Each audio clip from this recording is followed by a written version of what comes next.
Supreme court के द्वारा समान काम के समान वेतन के मामला में निर्णय से शिक्षकों में निराशा है। जी हां दोस्तों, सुप्रीम कोर्ट द्वारा समान काम के बदले समान वेतन मामले में दिए गए निर्णय से नियोजित शिक्षकों में निराशा व्याप्त हो गई है। शिक्षकों को ऐसा फैसले की कतई उम्मीद नहीं थी। उक्त बातें आदर्श अध्यापक संघ के अध्यक्ष राणा शरणधर सिंह ने प्रेस विज्ञप्ति जारी कर कही। उन्होंने कहा कि सुप्रीम कोर्ट ने पटना हाई कोर्ट के फैसले को पलटते हुए हक की लड़ाई लड़ रहे नियोजित शिक्षकों को बड़ा झटका दिया है, जबकि सुप्रीम कोर्ट के पूर्व दिए गए निर्णय को आलोक में ही पटना हाई कोर्ट में फैसला सुनाया था। इसके बाद सुप्रीम कोर्ट ने बिहार सरकार के पक्ष में निर्णय दिया। इससे खासकर टेट पास शिक्षकों में काफी नाराजगी है, जबकि अन्य राज्यों में टेट शिक्षकों के वेतनमान पर नियुक्ति किया गया है। जी हां दोस्तों, यहां पे बात साफ कर दें कि जो शिक्षक टेट और सी टेट बी टेट की परीक्षा पास किए हैं उनमें बहुत ज्यादा नाराजगी है।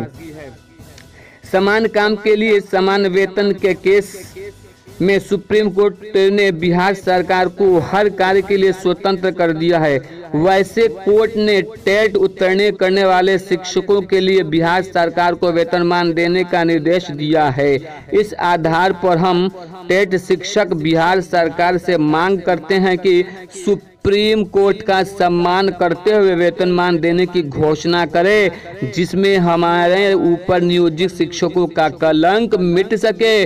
शिक्षकों की जायज मांग नहीं मानी गई तो आंदोलन किया जाएगा। जी हां दोस्तों, ये टेट पास अभ्यर्थी हैं जो इस बात की मांग कर रहे हैं कि हमारी बहाली जो है पंचायत या ब्लॉक स्तर पे नहीं हुई है, बल्कि हमने सी टेट बी टेट वगैरह की परीक्षा पास की है और ट्रेनिंग करके आए हैं। इसलिए हम इस बात के हकदार हैं कि हमें हमारा नियोजन नहीं बल्कि अस्थायी बहाली की जाए। और इस बात की उन्होंने धमकी भी दी है कि अगर सरकार हमारी मांगे पूरी नहीं करती है तो हम सरकार के खिलाफ कड़ा से कड़ा आंदोलन कर सकते हैं। अब देखने वाली बात यह होगी कि बिहार सरकार टेट पास शिक्षकों की मांग को कब पूरी करती है।